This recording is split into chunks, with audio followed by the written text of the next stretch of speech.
Hello guys, welcome to our vlog. അപ്പോ നമ്മൾ ഇന്ന് ഒരു റിയാക്ഷൻ വീഡിയോ ആണ് ചെയ്യുന്നത് കേട്ടോ. റിയാക്ഷൻ വീഡിയോ എന്ന് വെച്ചിട്ടുണ്ടെങ്കിൽ നിങ്ങൾക്ക് എല്ലാവർക്കും അറിയുന്ന ആൾക്കാർ തന്നെയാണ്. അവരെ കുറച്ച് ആൾക്കാർ റിയാക്ട് ചെയ്തിട്ടുണ്ടായിരുന്നു. ഇവര് തിരിച്ച് റിയാക്ട് ചെയ്തില്ല, റിയാക്ഷൻ ചെയ്തിട്ടുണ്ടായിരുന്നു. ഓക്കെ, അപ്പോ റിയാക്ഷൻ ചെയ്തതിൽ തെറ്റുണ്ടോ ശരിയുണ്ടോ എന്താണെന്നൊക്കെ നമുക്കൊന്ന് എത്തി നോക്കാം. ഓക്കെ, പിന്നെ ഞാൻ ആദ്യമേ പറയുന്നു, ഒരാളുടെ ജീവിതത്തിലേക്ക് എത്തി നോക്കാനുള്ള ഒരു സ്വാതന്ത്ര്യം ആർക്കുമില്ല. അവരവരുടെ ജീവിതം തന്നെയാണ് തന്നെയാണ് നോക്കുന്നത്. പിന്നെ അവരൊരു സോഷ്യൽ മീഡിയ പ്ലാറ്റ്ഫോമിലൂടെ അവരുടെ ജീവിതത്തെക്കുറിച്ച് അവർ ഒരുപാട് വർണ്ണിക്കുന്നത് കൊണ്ടും ഒരുപാട് അതിനെക്കുറിച്ച് ബ്ലോഗിലൂടെയും കാര്യങ്ങൾ കാണുന്നത് കൊണ്ടും നമുക്ക് വേണമെങ്കിൽ അവരെ റിയാക്ട് ചെയ്യാം. റിയാക്ട് ചെയ്തവരെ നമ്മൾ ഒരിക്കലും കുറ്റം പറയുന്നില്ല. പക്ഷെ ഞങ്ങൾക്ക് പേഴ്സണലി ഞങ്ങൾക്ക് റിയാക്ട് ചെയ്യാൻ താല്പര്യമില്ല. അതായത് റിയാക്ഷൻ ചെയ്ത താല്പര്യം അവരുടെ കാര്യത്തിൽ കേട്ടോ. അതായത് ഒരു കുറ്റവാളിയാണ് അല്ലെങ്കിൽ വേറെ എന്തെങ്കിലും ചെയ്തവരാണെങ്കിൽ നമുക്ക് തീർച്ചയായിട്ടും ഒരു റിയാക്ഷൻ ചെയ്യുന്നതിൽ യാതൊരു കുഴപ്പമില്ല. പക്ഷെ ഇതില് കുറ്റവാളിയാണോ കുറ്റവാളി അല്ലേ എന്താണ് എന്നൊക്കെ നിങ്ങൾ പ്രേക്ഷകരായി നിങ്ങളാണ് ഞങ്ങൾക്ക് കമന്റിലൂടെ അറിയിക്കേണ്ടത് കേട്ടോ. അപ്പോ ഞങ്ങൾ ബഷീർ ബഷി, മഷൂറ, സുഹാന ഈ മൂന്നുപേരെ കുറിച്ചിട്ടുള്ള കാര്യമാണ് പറയുന്നത്. ഇത് ഞാൻ ആദ്യം പറഞ്ഞില്ല. ബഷീർ ബഷി ഇപ്പൊ ഞങ്ങൾ ആദ്യമായിട്ട് കാണുന്നത് ബിഗ് ബോസിലൂടെ മാത്രമാണ്. ബിഗ് ബോസിലൂടെ ലാലേട്ടൻ പറയുന്നു 2 ഭാര്യമാരാണ് ഇവന്, അതായത് ബഷീർ ബഷിക്ക് ഉള്ളതെന്ന് പറയുന്നു. അങ്ങനെ ഈ വ്യക്തി വരുന്നു, ഡാൻസും കാര്യങ്ങളൊക്കെ കളിക്കുന്നു, പിന്നെ അവിടെ നന്നായിട്ട് പൊരുതി നിൽക്കുന്നു. അന്ന് അവരുടെ കൂടെ കളിക്കാനുണ്ടായിരുന്ന നല്ല നല്ല പ്ലെയേഴ്സ് ആയിരുന്നു. അവരുടെ അടുത്ത് പോലും ബഷീർ ബഷി, അതായത് ഇപ്പോഴാണ് കോമൺ ആള് എന്നൊക്കെ പറഞ്ഞിട്ട് പുറത്തുനിന്നൊക്കെ ഒരാളെ കൊണ്ടുവരുന്നത്. നേരത്തെ ആദ്യഘട്ടങ്ങളിൽ വെറും ഫിലിം സ്റ്റാറുകളും സിനി ആക്ടേഴ്സ് ഒക്കെയാണ് വരാറ്. അതായത് മിനി സ്ക്രീനിലും ബിഗ് സ്ക്രീനിലും പ്രസന്റ് ആയിട്ടുള്ള ആൾക്കാർ തന്നെയാണ് ഇത് പ്രസന്റ് ചെയ്യാനായിട്ട് വരാറുള്ളത്. അപ്പൊ അവരുടെ കൂടെയാണ് ബഷീർ ബഷി, നമ്മൾ ഇതുവരെ കാണാത്തൊരു വ്യക്തിയായിട്ട് ബഷീർ ബഷി വരികയും അവരുടെ ഒപ്പം മത്സരിക്കുകയും നമ്മളത് കാണുകയും എൻജോയ് ചെയ്യുകയും ചെയ്തിട്ടുള്ളത്. അത് കഴിഞ്ഞ് ബഷീർ ബഷി ബിഗ് ബോസ് ജീവിതം കഴിഞ്ഞു നേരെ പോയി ഒരു യൂട്യൂബ് ചാനൽ തുടങ്ങി. അവർ യൂട്യൂബ് ചാനലിലൂടെ ആദ്യത്തെ ഭാര്യയും രണ്ടാമത്തെ ഭാര്യയൊക്കെ പരിചയപ്പെടുത്തി. അതില് രണ്ടാമത്തെ ഭാര്യ വരാണ്ടായ സാഹചര്യം എങ്ങനെയാണെന്നുള്ള കാര്യം ബഷീർ ബഷി പറഞ്ഞായിരുന്നു. അതായത് ഗർഭിണിയായിരുന്നു, പ്രസവിച്ചെടുക്കുകയായിരുന്നു. ആ ടൈമിലാണ് ഞാൻ അവളെ കാണാൻ പോവുമായിരുന്നു, അവൾക്ക് അറിയില്ല. അത് കഴിഞ്ഞ് ഞാൻ അവളുടെ സമ്മതപ്രകാരമാണ് ബഷീറെ കല്യാണം കഴിച്ചത്, മസൂറിനെ കല്യാണം കഴിച്ചത് എന്ന് പറയുന്നുണ്ട്. കല്യാണ വീഡിയോ കാര്യങ്ങളൊക്കെ കാണിച്ചിട്ടുണ്ട്. അവർക്ക് അവരുടെ അച്ഛനും അമ്മയ്ക്കും തീരെ ഇഷ്ടമില്ല എന്നുള്ള കാര്യം കാണിക്കുന്നുണ്ട്. അപ്പോ അച്ഛനും അമ്മയ്ക്കും ഫസ്റ്റ് ഇഷ്ടമല്ലായിരുന്നു, പിന്നെ ഇവര് കൺവിൻസ് ചെയ്തിട്ടാണ് കല്യാണം കഴിച്ചത് എന്നൊക്കെയാണ് പറയുന്നത്. അതെ അതെ അതെ, മഷൂറുടെ വാപ്പയ്ക്കും ഉമ്മയ്ക്കും സത്യം പറഞ്ഞാൽ താല്പര്യം ഇല്ലായിരുന്നു എന്നുള്ള കാര്യത്തിലാണ്. ഒന്ന് രണ്ടാമത്തെ വിവാഹമാണ്. ആദ്യത്തെ വിവാഹം കഴിച്ചിരിക്കുന്നത് ഒരു മുസ്ലിം പെണ്ണിനെയാണ്. പിന്നെ അതിനിടയ്ക്ക് ഒരു സ്ത്രീ വന്ന് കയറിപ്പോയി എന്ന് പറയുന്നുണ്ട്. ശരിയാണ്, തീർച്ചയായും നമ്മളെല്ലാരും കണ്ടിട്ടുള്ളത് തന്നെയാണ്. വിവാഹം മുസ്ലിം അല്ല, ക്രിസ്ത്യൻ യുവതിനെയാണ് കല്യാണം കഴിച്ചിരിക്കുന്നത്. വീണ്ടും മുസ്ലിം ആക്കിയതാണ്, കൺവേർട്ട് ചെയ്തതാണ്. പിന്നെ ആണെങ്കിൽ 2 കുട്ടികളുണ്ട്, സുഹാനയ്ക്ക് 2 കുട്ടികളുണ്ട്. പിന്നെ അതിനിടയ്ക്ക് ഒരു കല്യാണം കഴിച്ചു, അവരെ കൂടെ കൂട്ടി അവരുണ്ടെന്നൊക്കെ പറയുന്നുണ്ട്. അതിനെക്കുറിച്ചും അവരത് ഒരുമിച്ചുള്ള വീഡിയോസും കാര്യങ്ങളൊക്കെ നമ്മൾ കാണാറുണ്ട്. ടി വി ഷോസിലൊക്കെ വന്നിട്ടുണ്ട്. അവര് കല്യാണം കഴിഞ്ഞാണെന്ന് പറഞ്ഞിട്ട് ഒരുപാട് TV ഷോ ചെയ്തിട്ടുണ്ട്. ഓക്കെ, അപ്പോഴും ഈ മഷൂറ കൂടിയുണ്ട്. മഷൂറ ഒരു വീട്ടിൽ ഇവരെല്ലാവരും കൂടെ താമസിച്ചെന്ന് പറയുന്നു. അപ്പൊ അതിനെക്കുറിച്ച് ഇവര് യൂട്യൂബിൽ അപ്ലോഡ് ചെയ്യാത്ത കാരണം, യൂട്യൂബ് ചാനൽ അവർക്ക് അന്ന് ഇല്ലാത്ത കാര്യം നമുക്ക് അതിനെക്കുറിച്ച് കാര്യമായിട്ടുള്ള കാര്യങ്ങൾ അറിയത്തില്ല. പക്ഷെ അങ്ങനെ ഒരു വ്യക്തി ഉണ്ടായിരുന്നു എന്നുള്ള കാര്യത്തിൽ ഒരു തർക്കമില്ലാത്ത കാര്യമാണ്. ഇവരെല്ലാരും പറയുന്നത് അങ്ങനെ 3 ഭാര്യയാണ് എനിക്ക് എന്ന് പറയുന്നുണ്ട്. ഓക്കെ, 3ാമത്തെ ഭാര്യയാണ് മഷൂറ. ഓക്കെ, അപ്പോ ആദ്യം തന്നെ കൺവേർട്ട് ചെയ്യുന്ന കാര്യം ഞാൻ പറയാം. കൺവേർട്ട് നമ്മൾ ഒരിക്കലും ഒരാളെ നിർബന്ധിച്ച് ചെയ്യാൻ പറ്റില്ല, പ്രത്യേകിച്ച് ഇസ്ലാമില്. ഓക്കെ, ഇസ്ലാമിലേക്ക് ഒരു വ്യക്തി വരിക എന്നുള്ള കാര്യം അവരുടെ മാത്രം ഇഷ്ടപ്രകാരമാണ്. അതായത് അതിനിപ്പോ കല്യാണം കഴിക്കണമെന്നില്ല, ഒരു ഇഷ്ടപ്പെടണമെന്നില്ല. ഒരാൾ ഇഷ്ടപ്പെട്ട് അയാളെ കല്യാണം കഴിക്കാൻ വേണ്ടിയിട്ട് അല്ലെങ്കിൽ അയാളോടൊപ്പം പോകാൻ വേണ്ടിയിട്ട് അയാളോടൊപ്പം ജീവിക്കാൻ വേണ്ടിയിട്ട് ഞാൻ കൺവേർട്ട് ആവണോ എന്നൊന്നും ചെയ്യേണ്ട കാര്യം ഇസ്ലാമിൽ പറഞ്ഞിട്ടില്ല. ഇസ്ലാമിൽ പറഞ്ഞിരിക്കുന്ന കാര്യം, നിങ്ങൾ ഇസ്ലാമിലേക്ക് വരികയാണെങ്കിൽ തീർച്ചയായും 100% നിങ്ങളുടെ ആഗ്രഹപ്രകാരം ഇഷ്ടപ്രകാരം ഇസ്ലാമിനെ കുറിച്ച് പഠിക്കാനും ഇസ്ലാമിലേക്ക് മാറാനും ഇസ്ലാം എന്താണെന്ന് അറിയാനും ഇസ്ലാമിൽ ജീവിക്കാനും ആഗ്രഹമുണ്ടെങ്കിൽ മാത്രമേ നിങ്ങൾ അതിലേക്ക് വരേണ്ട കാര്യമുള്ളൂ. അത് ഇസ്ലാം എടുത്തു പറഞ്ഞിട്ടുണ്ട്. പിന്നെ മതത്തിനെ ഉപയോഗിച്ചിട്ടാണ് ഇവർ കല്യാണം കഴിച്ചിരിക്കുന്നത്. അതായത് ബഷീർ ബഷി കല്യാണം കഴിച്ചിരിക്കുന്നത് മതത്തിനെ വെച്ചിട്ടാണെന്നാണ് ഇവര് 2 വീഡിയോസിൽ ആണ് ഞങ്ങൾ കണ്ടത്. ഒന്ന് ഞങ്ങള് ഷഫീന വ്ളോഗ്സ് എന്നുള്ള ഒരു ചാനലിലും, പിന്നെ ഷഫീന ബീവി എന്നുള്ള ചാനലിലും, പിന്നെ റിയൽ എന്നുള്ള ഒരു ചാനലുമാണ് ഞങ്ങൾ കണ്ടത്. അപ്പോ തീർച്ചയായിട്ടും അവര് പറയുന്ന ഒരുപാട് കാര്യങ്ങളുണ്ട്. അതായത് സുഹാന ഒരു വ്യക്തിമാണ്, അവൾ നിന്ന് കൊടുക്കുകയാണ്, അവള് ഒരു ഇരയാണ് എന്നൊക്കെ പറയുന്നുണ്ട്. അപ്പോ അതിനോടൊന്നും എനിക്ക് സത്യം പറഞ്ഞാൽ യോജിക്കാനായിട്ട് പറ്റുന്നില്ല. മീൻസ് സുഹാനയ്ക്ക് എല്ലാം അറിയാം. സുഹാന ഓക്കെ എന്ന് പറഞ്ഞിട്ടാണ് ബഷീർ ബഷി കല്യാണം കഴിച്ചിട്ട് വന്നത്. അതിനുശേഷവും സുഹാൻ ഇപ്പോ യൂട്യൂബിലൂടെയോ അല്ലെങ്കിൽ സോഷ്യൽ മീഡിയയിലൂടെയോ അല്ലെങ്കിൽ ന്യൂസിലൂടെയോ എനിക്ക് ഒരുപാട് ബുദ്ധിമുട്ടുകൾ വീട്ടിൽ അനുഭവിക്കേണ്ടി വരുന്നു, എന്റെ മക്കൾക്ക് ബുദ്ധിമുട്ടുകൾ അനുഭവിക്കേണ്ടി വരുന്നു, അല്ലെങ്കിൽ അങ്ങനെ ഒരു സംഭവം അവൾ പറഞ്ഞിട്ടില്ല. അങ്ങനെ പറയാത്ത പക്ഷം അവരുടെ കാര്യം നമ്മൾക്ക് പറയേണ്ട കാര്യമില്ലല്ലോ. ഇപ്പോ അവര് പറയുന്നത് വെച്ചിട്ടുണ്ടെങ്കിൽ ബാങ്കോക്കിലേക്ക് ബഷീർ ബഷിയും മഷൂറയും കൂടിയിട്ട് അവരുടെ കുഞ്ഞും കൂടിയിട്ട് പോയിട്ടുണ്ട്. അതായത് അവർ ഓൺലൈൻ സ്റ്റോർ തുടങ്ങിയിട്ടുണ്ട്. ഓൺലൈൻ സ്റ്റോറിലേക്കുള്ള ഡ്രസ്സ് പർച്ചേസ് ചെയ്യാൻ വേണ്ടിയിട്ടാണ് അവർ പോയിരിക്കുന്നത് എന്നാണ് അവർ പറയുന്നത്. തീർച്ചയായിട്ടും അത് ചെയ്തത് ബഷീർ ബഷി ചെയ്ത് തെറ്റാണ്. മഷൂറ ഒരിക്കലും കുറ്റം പറയാൻ കഴിയില്ല. അതായത് മഷൂറയുടെയും കൂടിയിട്ടുള്ള ഭർത്താവാണ് ബഷീർ ബഷി. മഷൂറ പറയാണ് ഇക്ക നമുക്ക് രണ്ടുപേരും കൂടിയിട്ട് നമുക്ക് പോവാന്ന് പറയുമ്പോൾ ബഷീർ വേണം പറയാൻ എല്ലാ സുഹാനെ കൂടെ കൊണ്ടുപോകണം. അതായത് ഈ സുഹാന എന്നുള്ള വ്യക്തി നാടും വീടും കുടുക്കിയും വിട്ടിട്ട് വന്ന ആളാണ്. മനസ്സിലായില്ലേ? എല്ലാവരെയും നമ്മൾ വേണ്ടാന്ന് വെച്ചിട്ട് ഒരാളെ മാത്രം വിശ്വസിച്ചിട്ട് വന്ന ആളാണ് സുഹാന. തീർച്ചയായിട്ടും സുഹാനിക്കുള്ള ഒരു സ്പേസും സുഹാനിക്കുള്ള ഒരു ജീവിതത്തിലൊരു കറക്റ്റായിട്ടുള്ളൊരു ഇതും, അതായത് എന്താ പറയാ, കറക്റ്റായിട്ടുള്ളൊരു പൊസിഷനും കൊടുക്കേണ്ടത് ബഷീർ തന്നെയാണ്. അത് മഷൂറെ പറഞ്ഞ് മനസ്സിലാക്കേണ്ടതും, അല്ലെങ്കിൽ മഷൂറ പറഞ്ഞാൽ ബഷീർ വേണം അവരെ പറഞ്ഞ് തിരുത്താൻ, അല്ലെങ്കിൽ പറഞ്ഞ് മനസ്സിലാക്കുക. അതായത് സുഹാന ഇല്ലാതെ നമുക്ക് പോകാൻ കഴിയില്ല, സുഹാനയോടെ കൂടെ നമുക്ക് പോകാൻ കഴിയത്തുള്ളൂ. നാട്ടുകാരെ കൊണ്ടോ വീട്ടുകാരെ കൊണ്ടോ ഞങ്ങളെ കൊണ്ടൊന്നും അല്ല കേട്ടോ, ഞങ്ങൾ പറയുന്ന കാര്യങ്ങളൊന്നും കൊണ്ടല്ല. പക്ഷെ ബഷീർ ബഷിക്ക് അത് സ്വയം തോന്നേണ്ടതായിരുന്നു. അത് ഒരു തീർച്ചയായിട്ടും വലിയൊരു തെറ്റായിട്ട് എനിക്ക് തോന്നുന്നുണ്ട്. മൈനസ് പോയിന്റ് ആയിട്ട് ഞങ്ങൾക്ക് തോന്നി. അതെ. കാരണം എല്ലാവരും കൂടെ നിങ്ങൾ എല്ലാ ട്രിപ്സിലും എല്ലാവരുമായിട്ട് ഹാപ്പി ആയിട്ടുള്ള ഓരോ കാര്യങ്ങളാണ് നമ്മൾ വ്ലോഗ്സിലൂടെ കണ്ടിട്ടുള്ളതും. അപ്പൊ നമുക്ക് അത്ഭുതം പെടാറുണ്ട്. മാഷാ അല്ലാ, നല്ല കാര്യം അവര് പോയിട്ട് വരാം. അതായത് നിങ്ങൾ 2 ഭാര്യമാരുള്ളത് കൊണ്ട് ഞങ്ങൾക്ക് ആർക്കും അസൂയയില്ല. പക്ഷെ ആ 2 ഭാര്യമാരെയും നിങ്ങൾ സന്തോഷത്തോടെ കൊണ്ടുപോകാൻ നിങ്ങൾക്ക് കഴിയുന്നുണ്ട് എന്നുള്ള ഞങ്ങൾക്ക് അസൂയുണ്ട്. അതായത് 2 പേരും ഒരുപോലെ കൊണ്ടുപോകാൻ കഴിയുന്നുള്ള കാര്യം ഒരാൾക്കും പറ്റില്ല. ഒരു ഭാര്യയെ തന്നെ നമ്മൾക്ക് എന്താ പറയാ, ഒരു കുറവും ഇല്ലാതെ, അവർക്കൊരു കുറ്റമില്ലാതെ, അവർക്കൊരു പിണക്കവും ഇല്ലാതെ ജീവിതത്തിൽ കൊണ്ടുപോകാൻ എല്ലാവർക്കും കഴിഞ്ഞു എന്ന് വരില്ല. മനസ്സിലായില്ലേ? ഒരുപാട് പ്രശ്നങ്ങളും കാര്യങ്ങളും നമ്മുടെ ജീവിതത്തിലൂടെ കടന്നു പോകും. അപ്പോ മെയിനായിട്ട് പൈസ തന്നെ കേട്ടോ, മെയിനായിട്ട് ക്യാഷ് തന്നെയാണ്. ക്യാഷ് ഉണ്ടെങ്കിൽ പിന്നെ ബാക്കി എല്ലാ പ്രശ്നങ്ങളും തീരും. പക്ഷെ ഒരു പരിധി വരെ ക്യാഷ് മാത്രം പോരാ. ഒരു പരിധി വരെ എന്നല്ല, ജീവിതത്തില് എവിടെയും ക്യാഷ് കൊണ്ട് നമുക്ക് ഒന്നും ആവാൻ കഴിയില്ല. ക്യാഷ് വേണം, ബാക്കിയുള്ള കാര്യങ്ങൾ നോക്കുമ്പോ അത് പടച്ചോന്റെ ഒരു അനുഗ്രഹം നമുക്ക് ആദ്യം വേണം. അതാണ് സത്യം. എന്നാലേ നമുക്ക് ക്യാഷ് കൊണ്ട് ഉപകാരമുള്ളൂ. ദൈവാനുഗ്രഹം എന്ന് പറഞ്ഞ കാര്യം നമ്മുടെ ശരീരത്തിലോ നമ്മുടെ കൂടെയോ നമ്മുടെ കൂടത്തിൽ ഉണ്ടെങ്കിൽ മാത്രമേ നമുക്ക് ക്യാഷ് കൊണ്ട് ഉപകാരമുള്ളൂ. ഒരുപാട് ക്യാഷ് ഉണ്ട്, ഇടുപ്പിന്റെ കാലത്ത് നടന്നു നടക്കാന്ന് വെച്ചിട്ടുണ്ടെങ്കിൽ നമുക്ക് ആ ക്യാഷ് കൊണ്ട് യാതൊരു ഉപകാരമില്ല. മനസ്സിലായില്ലേ? നമ്മുടെ സ്വന്തം കാര്യം പോലും ചെയ്യാൻ വേറൊരാളെ ആശ്രയിക്കേണ്ട കാര്യം വരികയാണെങ്കിൽ നമ്മൾക്ക് എത്ര ലക്ഷങ്ങൾ, എത്ര കോടികൾ, എന്തുണ്ടായിട്ടും ഒരു കാര്യമില്ല. നമ്മൾ പ്ലാറ്റ്ഫോമിൽ കിടക്കുകയാണെങ്കിലും നമ്മളുടെ കാര്യങ്ങൾ നമുക്ക് സ്വയം ചെയ്യാൻ പറ്റുകയാണെങ്കിൽ അവനാണ് രാജാവ് എന്ന് വിശ്വസിക്കുന്ന ആളാണ് ഞാൻ കേട്ടോ. ക്യാഷ് മാത്രമല്ല. അപ്പോ ഇവര് പറഞ്ഞത് ഞങ്ങൾക്ക് സത്യം പറഞ്ഞ നിങ്ങൾ കണ്ടിട്ടുണ്ടാവുമോ എന്ന് ഞങ്ങൾക്ക് അറിയത്തില്ല. ആ ഒരു സുഹാനന്റെ വീഡിയോ, അതായത് ഇവര് അവിടെ ഇല്ല എന്ന് പറയുന്ന ആ ഒരു വീഡിയോ ഉണ്ട്. ആള് ഉള്ളിന്റെ ഉള്ളിൽ ഒരു സങ്കടം പോലെ തോന്നിട്ടോ. എനിക്ക് പേഴ്സണലി അങ്ങനെ ഒരു സങ്കടപ്പെട്ടിട്ട്, അതായത് ഇവര് 2 പേരും കൂടെ പോയി. ഈ സുഹാന. പക്ഷെ ഞാൻ വേറൊരു കാര്യം പറയാം, ഇതിനു മുന്നും ഇവർ 2 പേരും കൂടിയിട്ട് പോവാറുണ്ട്. അതായത് മഷൂറുടെ വീട്ടിലേക്ക് പോകുമ്പോൾ ഇവർ 2 പേരും തന്നെയാണ് പോവാറ്.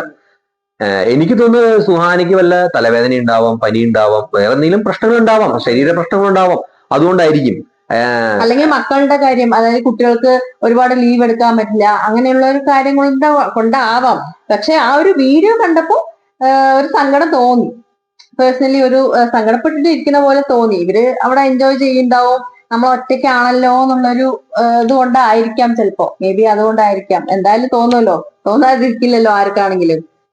അപ്പോ എന്താ, പക്ഷെ ഞാൻ പറയുകയാണെങ്കിൽ സുഹാനയ്ക്ക് ഇനി വിഷമിക്കാനുള്ള ഒരു ഇതില്ല.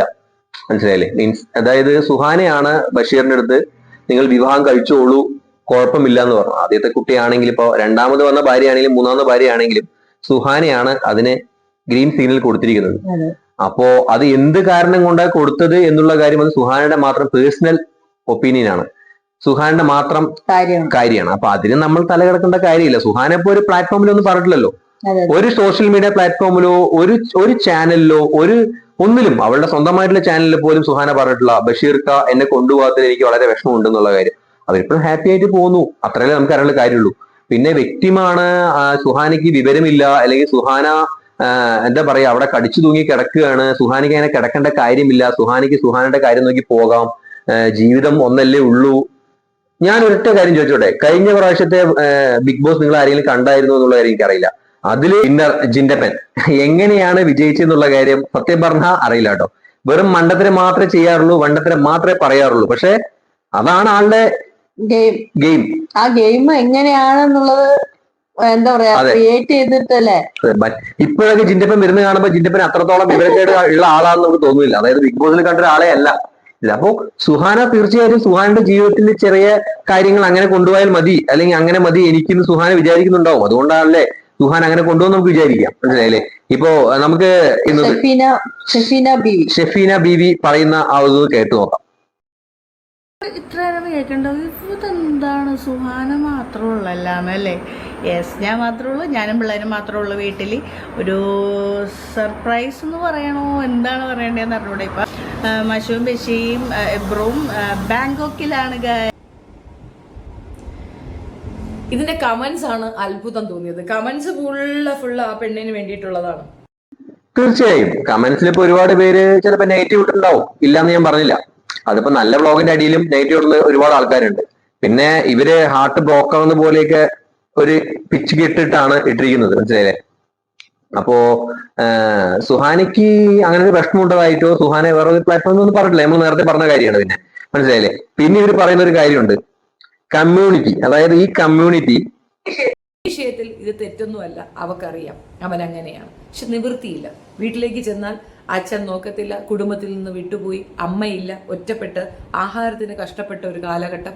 അവിടെ ഇത്രയും സംവിധാനങ്ങളും സൗകര്യത്തിലുമുള്ള വീടും ആഭരണങ്ങളും അതുമൊക്കെയുണ്ട്. തലയിലൊരു തട്ടം മാത്രം ഇട്ടാൽ മതിയല്ലോ. അത് ഈ മതത്തിന്റെ ഒരു ഇതാണ്, ഐഡന്റിറ്റിയാണ്. ബാക്കി ഓക്കെയാണ്. അവൾ പറയുന്നതെല്ലാം ഓക്കെ. തീർച്ചയായിട്ടും അത് ഞാൻ അംഗീകരിക്കുന്നു. അതായത് തലയിൽ തട്ട് ഇട്ട് നടന്നാൽ അവൾ ഭയങ്കര ഈമാനായി, ഇസ്ലാമായി, ഭയങ്കരതാണ് എന്നൊക്കെ പറയും. തലയിൽ ഇങ്ങനെ തട്ടമൊക്കെ ഇട്ട് ഭയങ്കര മുഖം മാത്രം കാട്ടിയാണ് ബോഡി ടേസ്റ്റ് കൂടല്ല, വെറുതെ തലയിലൊരു തട്ടമിട്ട് തട്ടം ഇറങ്ങാതെ അങ്ങനെ സൂക്ഷിച്ചു പോയിക്കാൻ ഭയങ്കര. പക്ഷെ തട്ടം ഇടാതെ ഒരുപാട് ആൾക്കാർ നിസ്കരിക്കുന്നുണ്ട്, നോൻപെടുക്കുന്നുണ്ട്, പടച്ചോനെ പേടിക്കുന്നുണ്ട്, പടച്ചോനെ പറഞ്ഞ പോലെ നടക്കുന്നുണ്ട്. അവർ തട്ടം അവരിടുന്നില്ല, സംഭവം ശരിയായിരിക്കും, അത് തെറ്റന്നെയാണ്. അത് അവരുടെ താല്പര്യമാണ്, തട്ടമിടാത്തതും ഇടുന്നതൊക്കെ. അവരും പടച്ചവനും തമ്മിലുള്ള കാര്യമാണ്. അതിപ്പോ നമ്മൾ കണ്ടിട്ട് കുരുപൊടേണ്ട കാര്യമില്ല. മനസ്സിലായില്ലേ? ഈ തട്ട ഇട്ട് നടക്കുന്ന ഒരുപാട് പേര് നിസ്കരിക്കുന്നില്ല, നോൻപെടുക്കുന്നില്ല, പടച്ചവനെ കുറിച്ച് ചിന്തയില്ലാതെ നടക്കുന്ന ഒരുപാട് ആൾക്കാരുണ്ട്. ഇപ്പൊ തട്ടവും ഭർദിയും കാനൽ ഇട്ടിട്ടുള്ളവര് വ്യഭിചരിക്കുന്നില്ലേ? ഇതില്ലാതെ നടക്കുന്നില്ല, വ്യഭിചരിക്കാതിരിക്കുന്നില്ലേ? അപ്പൊ അതിനൊന്നും കാര്യമില്ല. മനസ്സിലായില്ലേ? ഇവര് പറഞ്ഞ പോലെ സുഹാനിക്ക് വീട്ടിൽ പോയാൽ കഴിക്കാൻ ചോറില്ല, ഭക്ഷണമില്ല, അച്ഛനില്ല, അമ്മയില്ല, അച്ഛൻ ഭയങ്കര എന്താണ് ഭയങ്കര ഇതായിട്ട്, അതായത് പാവപ്പെട്ട വീട്ടിലാണ് എന്നൊക്കെ ഇവര് പറയുന്നുണ്ട്. പക്ഷെ വേറൊരു കാര്യം, ഇവര് അങ്ങനെ തന്നെയല്ലേ ജീവിതം തുടങ്ങിയത്. ഈ ബഷീറും പ്ലാറ്റ്ഫോം കച്ചവടം ചെയ്തിട്ടുള്ള ആളല്ലേ? ബഷീറിനെ പറഞ്ഞിട്ടുള്ളതാണ് പ്ലാറ്റ്ഫോമിലടക്കം ഞാൻ കച്ചവടം ചെയ്തിട്ടുണ്ട്, ബിസിനസ് ചെയ്തിട്ടുണ്ട്, കപ്പലണ്ടി കച്ചവടമൊക്കെ ചെയ്തിട്ടുണ്ട് എന്ന് പറഞ്ഞു. അപ്പോ അന്ന് സുഹാനിക്ക് ഇല്ലാത്ത സൗഭാഗ്യം ഇന്ന് കിട്ടിയിട്ടുണ്ട്, ഇല്ല എന്ന് പറഞ്ഞില്ല. അങ്ങനെ ജീവിച്ച ഒരാൾക്ക് വേണമെങ്കിൽ ഇനി അങ്ങനെ ജീവിക്കാലോ. മക്കളൊക്കെ അത്യാവശ്യം വലുതായി. അപ്പൊ സുഹാനിക്ക് എന്തോ ഇഷ്ടപ്പെടുന്ന ഒരു കാര്യം ബഷീറിൽ ഉണ്ട്. തീർച്ചയായിട്ടും ബഷീറും തിരിച്ചത് കൊടുക്കുന്നുണ്ടാവും. അതുകൊണ്ടാണല്ലോ സുഹാന അവിടെ നിൽക്കുന്നത്. പക്ഷെ ഞാൻ ഒരിക്കലും ഇവരെ കുറ്റം പറയില്ല. അതായത് ഷെഫീന ബീവി എന്ന് പറഞ്ഞവരെ നമ്മൾ ഒരിക്കലും കുറ്റം പറയത്തില്ല. കാര്യം എന്ന് വെച്ചിട്ടുണ്ടെങ്കിൽ അവരുടെ ഒപ്പീനിയൻ പറയുന്നു. അവർക്കത് പറയാനുള്ള പൂർണ്ണ സ്വാതന്ത്ര്യം അവർക്കുണ്ട്. അതെ, നമ്മൾ നമ്മുടെ ഒപ്പീനിയൻ പറയുന്ന പോലെ അവർക്ക് അവരുടെ ഒപ്പീനിയൻ പറയാനുള്ള സ്വാതന്ത്ര്യമുണ്ട്. പക്ഷെ ഒരാളുടെ ജീവിതത്തിലേക്ക് കടന്നു കയറി പറയുന്നതിൽ എനിക്ക് താല്പര്യമില്ല. അവർക്ക് പറയാം, തീർച്ചയായിട്ടും അത് അവരുടെ സ്വാതന്ത്ര്യമാണ്, അവർക്ക് പറയാം. ഇതൊരു എന്താ പറയാ, സ്വതന്ത്ര ഇന്ത്യയല്ലേ, എല്ലാവർക്കും പറയാം. അവർ പറയുന്ന ഒരുപാട് കാര്യങ്ങളുണ്ട് കേട്ടോ. അതും കൂടി ഞാൻ പറയാലോ. അവർ പറയുന്ന എല്ലാം തെറ്റെന്ന് പറയുന്നില്ല ഞാൻ. അവർ പറയുന്നതിൽ ഒരുപാട് കാര്യങ്ങളുണ്ട്, അതും നമുക്ക് കേൾക്കാം. സെക്ഷൽ കോണ്ടാക്ട് ആണ് നമ്മൾ ഭാര്യ ഭർത്തൃ ബന്ധത്തിൽ ഏറ്റവും ഇതായി നിൽക്കുന്നത്. അതിനെക്കുറിച്ച് മറ്റൊരാളെ ചിന്തിക്കുന്നത് പോലും തെറ്റെന്ന് ചിന്തിക്കുന്നുള്ളതാണ് ഞാൻ. രണ്ടാമത്തെ കാര്യം, ആ സ്പേസിലേക്ക് ഒരാളെ കൊണ്ടുവന്നു, അവിടേക്ക് ഒരാളെ കിടത്തിയിട്ട് പിന്നെ മോനെ മാപ്പ് എന്ന് പറയുന്നതിനോട് എനിക്ക് യോജിപ്പില്ല. എന്ത് മാപ്പ്? നിനക്കൊരു നിമിഷത്തെ തെറ്റ് എങ്ങനെ വരുന്നു? അപ്പോൾ നീ പൂർണ്ണമായും നീ എന്നെ സ്നേഹിച്ചിരുന്നില്ല എന്നുള്ളതിന്റെ തെളിവല്ലേ അത്? ഒരു പെണ്ണിനോട് ആത്മാർത്ഥ പ്രണയമുണ്ടെങ്കിൽ മറ്റൊരാളോട് അങ്ങനെ തോന്നില്ല. അത് പാണിനും അതെ, പെണ്ണിനും അതെ. ഒരു ആത്മാർത്ഥതയും ഇല്ലാതെ ആളുകളുടെ മുമ്പിൽ കാണിക്കാൻ വേണ്ടി മാത്രമുള്ള ഒരു പ്രത്യേകതരം ബന്ധമായതുകൊണ്ടാണ് അങ്ങനെ ഒരു തോന്നലിലേക്ക് നമ്മൾ എത്തിച്ചേരുന്നത്. പൂർണ്ണമായും തെറ്റ് ചെയ്യപ്പെട്ട ഒരു വ്യക്തിയെ ക്ഷമ കൊടുത്ത് വീട്ടിൽ കയറ്റിയാൽ നാളെ ആ തെറ്റ് വീണ്ടും ആവർത്തിക്കുള്ളൂ. ഇന്ന് നീ കണ്ടുപിടിച്ചു. തീർച്ചയായും അത് പറയുന്നതിൽ കാര്യമാണ്. അതായത് നമ്മൾ ഭാര്യ ഭർത്താവ് റിലേഷൻ എന്ന് പറയുന്നത് സെക്സ് തന്നെയാണ്. അത് മാത്രമല്ല അതും മെയിൻ ആയിട്ടൊരു കാര്യം തന്നെയാണ്. പക്ഷെ അതിലേക്ക് നമ്മൾ വേറൊരാളെ വിളിച്ച് കൊണ്ടുവരിക എന്നുള്ള കാര്യം വളരെ തെറ്റ് തന്നെയാണ്. അത് ഒരിക്കലും മാപ്പ് കൊടുക്കാൻ പറ്റാത്ത തെറ്റാണ്. അതേപോലെ തന്നെ എന്താ പറയാ, അവൻ വീട്ടിലേക്ക് വിളിച്ചുകൊണ്ട് വന്നിരിക്കുന്നത് പക്ഷെ സുഹാനയുടെ ഇഷ്ടപ്രകാരമാണ്. സുഹാന എവിടെയും പറഞ്ഞിട്ടില്ല എനിക്ക് ഇഷ്ടമല്ല, എനിക്ക് ഇഷ്ടമല്ലായിരുന്നു, എന്തിനൊക്കെ കല്യാണം കഴിച്ചു എന്നുള്ള കാര്യം സുഹാന എവിടെയും പറഞ്ഞിട്ടില്ല. അപ്പൊ നമ്മൾക്കത് പറയാൻ പറ്റത്തില്ല. പക്ഷെ ഇവർ പറഞ്ഞത് ഏറ്റവും വലിയ പോയിന്റ് ആണ്. അതായത് ഒരിക്കലും നമ്മൾ വേറൊരാളെ കുറിച്ച് ചിന്തിക്കാനും പോലും പറ്റില്ല. അതടക്കം തെറ്റാണ്. ശരി തന്നെയാണ്. അതിന് നമ്മൾ 100% അംഗീകരിക്കുന്നു. സുഹാനയോട് ചെയ്തതുപോലെ മഷൂറയോട് ചെയ്യാനുള്ള ആംബിയർ അവനുണ്ടാവത്തില്ല. ചെയ്താൽ മഷൂറ പടി കൊടുക്കും. ഇപ്പോ മഷൂറയുടെ പിച്ചയാണ് സുഹാന അനുഭവിക്കുന്നത്. സത്യമാണത്. ആ പെൺകുട്ടിയാണ് ആ സ്ത്രീക്ക് അവിടെ ഒരു പൊസിഷൻ കൊടുത്തിരിക്കുന്നത്. അല്ല, ഒരിക്കലും നമ്മൾക്ക് അങ്ങനെയൊന്നും എന്താ പറയാൻ പറ്റില്ല കേട്ടോ. അതായത് നമ്മൾ അവരെ ഈ സ്ക്രീനിലൂടെ കാണുന്നത് മാത്രമേ ഉള്ളൂ. ഓഫ് സ്ക്രീനിൽ എന്താന്നുള്ള കാര്യം നമ്മൾക്ക് അറിയത്തില്ല. അപ്പോ ഈ പറഞ്ഞ വേർഡൊക്കെ ഇത്തിരി കിടന്ന വേർഡൊക്കെ, അത് പിച്ചയാണ് എന്നൊക്കെ പറയുന്നത്. ഒരു പിച്ചയാണ് സുഹാനയുടെ ജീവിതം എന്ന് പറയുമ്പോൾ അത് അങ്ങനെ ഈ സുഹാന കൊടുത്ത പിച്ചയാണ് മഷൂറിന്റെ ജീവിതം എന്നൊക്കെ ആദ്യം പറഞ്ഞൂടെ. അപ്പൊ അങ്ങനെയൊന്നും പറയാൻ പറ്റില്ല കേട്ടോ. അതായത് പിച്ചയാണ് എന്നുള്ള വാക്കൊക്കെ നമ്മൾ പറയുമ്പോൾ സൂക്ഷിച്ച് പറയണമെന്നാണ് എനിക്ക് തോന്നുന്നത്. തീർച്ചയായും അങ്ങനെയൊന്നും നമ്മൾ ഒരാളെ തരം താഴ്ന്നൊരു വേർഡ് പോലെ ഞങ്ങൾക്ക് തോന്നി. ആ സ്ത്രീക്ക് അവിടെ ഒരു പൊസിഷൻ കൊടുത്തിരിക്കുന്നത്. അല്ലെങ്കിൽ മഷൂറ വിചാരിച്ച ഞൊടിയിൽ സുഹാന ഔട്ടാണ്. ഒരിക്കലും അങ്ങനെയില്ല കേട്ടോ. അങ്ങനെ മഷൂറ വിചാരിച്ചാൽ സുഹാന ഔട്ടാകുമോ എന്നുള്ള കാര്യമൊന്നും ഈ പറഞ്ഞ ഇതൊന്നും നമ്മള് റിയൽ ലൈഫ് അവരെ കണ്ടിട്ടില്ല. ഒരിക്കലും നമ്മൾ അവരെ റിയൽ ലൈഫിൽ കയറിയിട്ട് നമുക്ക് അങ്ങനെ കാണാത്ത കാര്യം നമുക്ക് പറയുന്നതിൽ പറ്റില്ല. ചിലപ്പോ ബഷീർ മഷൂറയ്ക്ക് കൊടുക്കുന്ന പോലത്തെ ഒരു സാധനം സുഹാനയ്ക്ക് കൊടുക്കുന്നുണ്ടാവും. അതുകൊണ്ട് തന്നെയാണ് സുഹാന അവിടെ കടിച്ചു പിടിച്ചിട്ടല്ല സുഹാന അവിടെ നിൽക്കുന്നത്. മനസ്സിലായില്ലേ? അല്ലാതെ ഇപ്പോ ഇഷ്ടമില്ലാത്തവിടെ പോയി നിൽക്കില്ലല്ലോ. അതിപ്പോ അച്ഛന്റെ അടുത്ത് ഒന്നുമില്ല, അല്ലെങ്കിൽ ജീവിക്കാൻ ഇപ്പൊ സുഹാനയ്ക്ക് സത്യം പറഞ്ഞാൽ ജീവിക്കാനുള്ള വകുപ്പ് എല്ലാവരും പറയുന്നുണ്ട്. കമന്റിലൂടെ യൂട്യൂബ് ചാനലിലൂടെ വരുന്നുണ്ട്. ചിലപ്പോ ഇവനെ വിട്ടു പോയി ഇവരെക്കാട്ടും വലുതാകും സുഹാനെന്നും എല്ലാവരും പറയുന്നുണ്ട്. അപ്പൊ സുഹാനയ്ക്ക് അതിന് ചെയ്തൂടെ? സുഹാനെ പിടിച്ചിരുന്ന എന്തോ ഒന്ന് ബഷീർ സുഹാനയ്ക്ക് കൊടുക്കുന്നുണ്ട്. അതുകൊണ്ടാണ് സുഹാന അവിടെ നിൽക്കുന്നത്. തീർച്ചയായും അത് തന്നെയാണ് ഞാൻ വിചാരിക്കുന്നത്. ബോധ്യമുള്ള ഒരു കാര്യമാണ് ആരെക്കാൾ കൂടുതൽ അവളെ അവൻ സ്നേഹിക്കുന്നുണ്ടെന്ന്. ബഷീർ ഏറ്റവും കൂടുതൽ സ്നേഹിക്കുന്ന മഷൂറയാണ്. നിങ്ങൾക്ക് മനസ്സിലായി? ബഷീർ മഷൂറയാണ് കൂടുതൽ സ്നേഹിക്കുന്നത് എന്ന് ഇവര് പറയുന്ന ഒരുപാട് കാര്യത്തിൽ ഞങ്ങൾ തോന്നിയിട്ടുള്ള കാര്യം കേട്ടോ. ശരിയാണ്. ഒരുപാട് വീഡിയോസ് നമുക്ക് തോന്നിയിട്ടുണ്ട്. അതായത് ബഷീർ അവൾക്ക് കുറച്ച് പരിഗണന കൂടുതൽ കൊടുക്കുന്നുണ്ട്. അതായത് കാറിൽ പോകുമ്പോൾ ഫ്രണ്ട് സീറ്റിൽ ഇരുത്തുന്നുണ്ട്, ബാക്ക് സീറ്റിലാണ് സുഹാന ഇരിക്കുന്നത് എന്നൊക്കെ തോന്നിയിട്ടുണ്ട്. ഇല്ല എന്ന് പറഞ്ഞില്ല. പക്ഷേ വേറൊരു കാര്യം തോന്നിയിട്ടുണ്ട്. സുഹാനിക്ക് വേണ്ട സ്പേസ് ബഷീർ കൊടുക്കുന്ന പോലെയാണ് ഞങ്ങൾ തോന്നിയിട്ടുള്ളത് കേട്ടോ. പിന്നെ മഷൂറി ചില ടൈമിൽ സാഡ് ആയിട്ടിരിക്കുന്നത് കണ്ടിട്ടുണ്ട്. ഈ അടുത്തിറങ്ങിയ 1-2 വീഡിയോ, ഈ അടുത്തെന്ന് വെച്ചിട്ടുണ്ടെങ്കിൽ ആ പയ്യന്റെ ഒരു സുന്നത്ത് കല്യാണമൊക്കെ കഴിഞ്ഞിട്ടുള്ള ഒരു വീഡിയോസിൽ മഷൂറ ഭയങ്കര ഒരു സാഡായിട്ട് നിൽക്കുന്ന പോലെയും ഒരു ഇഷ്ടമില്ലാതെ നിൽക്കുന്ന പോലെയും ഫോട്ടോസിനൊന്നും ഫേസ് ചെയ്യാത്ത പോലെയൊക്കെ എനിക്ക് തോന്നിയിട്ടുണ്ട്. എസ്പെഷ്യലി അന്ന് ഞാൻ അവരടുത്ത് പറഞ്ഞത് സുഹാനയ്ക്ക് വലിയൊരു മഷൂറയ്ക്ക് വലിയൊരു എയിം ഇല്ലല്ലോ എന്ന് തോന്നിയിട്ട് പറഞ്ഞിട്ടുണ്ട് ഞാൻ അവരടുത്ത്. അപ്പോ അതൊന്നും ഈ പറഞ്ഞ പോലെ നമുക്ക് കമ്പാരിസൺ ചെയ്യാൻ പറ്റുന്ന കാര്യമല്ല. പക്ഷെ ഞങ്ങൾക്ക് തോന്നിയിട്ടുണ്ട് സുഹാനയ്ക്ക് സ്പേസ് കൊടുക്കൽ ഇത്തിരി കമ്മിയാണ് തോന്നിയിട്ടുണ്ട്. മഷൂറുടെ മേലെ ഇത്തിരി കൂടുതൽ താല്പര്യമുണ്ട് തോന്നിയിട്ടുള്ള ഒരു കാര്യം തന്നെ പറഞ്ഞത് നമ്മൾ അംഗീകരിക്കുന്നു. ആണ് മഷൂറയെ വിട്ട് ഇനി ഒരു പെണ്ണിന്റെ അടുത്തേക്ക് അവൻ പോവില്ല. പോയാൽ അന്ന് അവന് പണി കിട്ടും. സുഹാനയോട് ചെയ്തതുപോലെ മഷൂറയോട് ചെയ്യാനുള്ള ആംബിയർ അവനുണ്ടാവത്തില്ല. ചെയ്താൽ അമ്പിയറിന്റെ കാര്യമൊന്നും നമുക്ക് അറിയില്ല. അതായത് സുഹാനയ്ക്ക് മഷൂറോട് എന്ത് ചെയ്താൽ അവൻ എന്തെങ്കിലും ചെയ്യോ അല്ലെങ്കിൽ ഇറങ്ങി സംഭവിക്കോ ജീവിതത്തിൽ എന്നുള്ള കാര്യമൊന്നും അറിയില്ല. ബഷീർ പക്ഷെ നേരത്തെ ബിഗ് ബോസിൽ പറഞ്ഞിട്ടുള്ളത് ഇനിയും എനിക്ക് വേണമെങ്കിൽ ഞാൻ കല്യാണം കഴിക്കും, എന്റെ 2 ഭാര്യമാർക്ക്, അതെ 2 ഭാര്യമാർക്ക് സമ്മതമാണെങ്കിൽ ഇനിയും കല്യാണം കഴിക്കുന്നതാണ് അവൻ. അതായത് ഒന്നും പറയാൻ പറ്റില്ല, സോറി. ബഷീർക്ക മറ്റേതിൽ പറഞ്ഞിരിക്കുന്നത്, അതായത് ബിഗ് ബോസിൽ പറഞ്ഞിരിക്കുന്നത്. ഓക്കെ, അത് നിങ്ങൾ കണ്ടിട്ടുണ്ടോ അറിയില്ല, ഞങ്ങൾ കണ്ടിട്ടുണ്ട് ആ എപ്പിസോഡ്. വന്നത് മസൂറ എല്ലാവരും മസൂറായി കിടന്ന് തെറി വിളിക്കുന്നത് കാണുന്നു. മഷൂറെ തെറി വിളിക്കുന്നുണ്ട് എന്ന് പറയുന്നത് ഞങ്ങൾ കണ്ടിട്ടില്ല കേട്ടോ. നീ വന്നതുകൊണ്ട് സുഹാന അങ്ങനെയൊന്നും പറയുന്നത് കേട്ടിട്ട് അങ്ങനെയൊന്നും ഇല്ല. കമന്റിലൂടെ ആരെങ്കിലും തെറി വിളിക്കേണ്ടത് അറിയില്ല കേട്ടോ. അങ്ങനെ അധികം അങ്ങനെ കേട്ടിട്ടില്ല. സുഹാനിയും മഷൂറിയും ഭയങ്കര കമ്പനിയാണ്, സ്നേഹത്തിലൂടെ പോകുന്ന പോലെയാണ് നമ്മളെ തോന്നുന്നത്. സിസ്റ്റേഴ്സ് ആണ്, ഞങ്ങൾ സിസ്റ്റേഴ്സ് ആണെന്നൊക്കെ പറഞ്ഞിട്ട് പിന്നെ വേറൊരു കാര്യം, സുഹാനയുടെ മൂത്ത മോൾക്ക് ഏറ്റവും കൂടുതൽ ഇഷ്ടം സുഹാന് മഷൂറോടെയാണെന്നുള്ള കാര്യം നമുക്ക് തോന്നിയിട്ടുള്ള കാര്യമാണ് കേട്ടോ. എപ്പോഴും മഷൂറുടെ കൂടെ ആയിരിക്കും ആ കുട്ടി ഉണ്ടാവുക. അതുകൊണ്ട് ഞാൻ പറയാം, കമ്മ്യൂണിറ്റിയിൽ പറഞ്ഞിരിക്കുന്ന വിവാഹ നിയമങ്ങൾ ഒക്കെ ലംഘനമാണ് അവൻ കാണിച്ചിരിക്കുന്ന വൃത്തികേട്. ആദ്യത്തെ ഭാര്യയ്ക്ക് യാതൊരു കുറവുകളില്ല, യാതൊരു ബുദ്ധിമുട്ടുകളില്ല, ഒന്നുമില്ല. പിന്നെ ഈ പെൺകുട്ടി നിരാലംബയായ അനാഥയായ പെൺകുട്ടിയുമല്ല, വിധവയുമല്ല. എന്തിനാണ് ഈ രണ്ടാമതൊരു വിവാഹം? ഇത് രണ്ടു മാത്രമല്ല കേട്ടോ, അത് പറയുന്നത് കാര്യമായിട്ടുള്ള കാര്യമാണ്. അത് യോജിക്കാവുന്ന കാര്യമാണ് കേട്ടോ. തീർച്ചയായിട്ടും 100% ഞാൻ ഇവരോട് യോജിക്കുന്നു. അതായത് നമ്മുടെ മുസ്ലിം കമ്മ്യൂണിറ്റിയിൽ പറഞ്ഞിരിക്കുന്നത് 5 കെട്ട 6 കെട്ട 10 കെട്ട എന്നൊന്നുമല്ല കേട്ടോ. അതായത് ആദ്യം നമ്മളൊരു വിവാഹം കഴിച്ചു, ആ വിവാഹം കഴിച്ച സ്ത്രീ ഒന്ന് മരിച്ചു പോയി, നമ്മുടെ ഭാര്യ മരിച്ചു പോയെങ്കിൽ നമ്മൾക്ക് വേണമെങ്കിൽ രണ്ടാമത് വിവാഹം കഴിക്കാം, അവരുടെ സമ്മതം കൂടാതെ തന്നെ. അതായത് ആദ്യത്തെ ഭാര്യയുടെ സമ്മതം കൂടാതെ തന്നെ. ആദ്യത്തെ ഭാര്യ മരിച്ചു പോയിട്ടില്ല, ജീവനോടെ ഉണ്ട്, അപ്പോൾ നമുക്ക് രണ്ടാമത് ഒരു കല്യാണം കഴിക്കണമെങ്കിൽ അവരുടെ സമ്മതം മാത്രം പോരാ, അവർക്ക് എന്തെങ്കിലും കുറവുണ്ടാവണം. അതായത് അവർക്കൊന്നും കുട്ടിയില്ലാതെ ആവണം, അല്ലെങ്കിൽ അവർക്ക് അത് കിടക്കുന്ന ഭാഗത്ത് എണീക്കാൻ പറ്റാതെ ആവണം, അല്ലെങ്കിൽ ഇടുപ്പിന് തളർന്നു പോയി അവർക്ക്, അല്ലെങ്കിൽ അവർക്ക് മൊത്തമായി ശരീരം മൊത്തം തളർന്നു പോയി, അല്ലെങ്കിൽ അവർക്ക് വേറൊരു പണിയും ചെയ്യാൻ കഴിയില്ല, അല്ലെങ്കിൽ അവർക്ക് എന്തെങ്കിലും സോഡിയം പൊട്ടാസ്യം കുറവാണ്. അങ്ങനെയാണ് ഒരുപാട് കാര്യങ്ങൾ. സോഡിയം പൊട്ടാസ്യം എന്നല്ല, ശരീരത്തിന് എന്തെങ്കിലും ഒരു കുറവ് ഉണ്ടാവണം, അവർക്ക് എന്തെങ്കിലും അസുഖങ്ങൾ ഉണ്ടാവണം, അവർക്ക് എന്തെങ്കിലും പോരായ്മ ഉണ്ടാവണം, എങ്കിലും മാത്രമേ, അതും അവരുടെ സമ്മതം കൊണ്ട് മാത്രം, അതായത് ആദ്യത്തെ ഭാര്യ സമ്മതം ഉണ്ടെങ്കിൽ മാത്രമേ രണ്ടാമതൊരു ഭാര്യയെ നമ്മളെ കുറിച്ച് ചിന്തിക്കാനടക്കം കഴിയുള്ളൂ കേട്ടോ. അല്ലാതെ ഒരു ഭാര്യ ഇരിക്കുമ്പോൾ തന്നെ 3ഉം 4ഉം കെട്ടാമെന്നൊന്നും ഒരു കിതാബിലും പറഞ്ഞിട്ടില്ല, ഒരു ഖുർആനിലും പറഞ്ഞിട്ടില്ല. എല്ലാവർക്കും ഒരു തെറ്റിദ്ധാരണ ഉള്ള ഒരു സംഭവമാണ് മുസ്ലിം കമ്മ്യൂണിറ്റിയില്. എത്ര വേണമെങ്കിലും കല്യാണം കഴിക്കാന്നുള്ളതൊക്കെ എന്താ പറയാ, മറ്റുള്ള ഒരു മതക്കാരെ അങ്ങനെ പറഞ്ഞിട്ടുണ്ട്, ഞാൻ കേട്ടിട്ടുണ്ട്.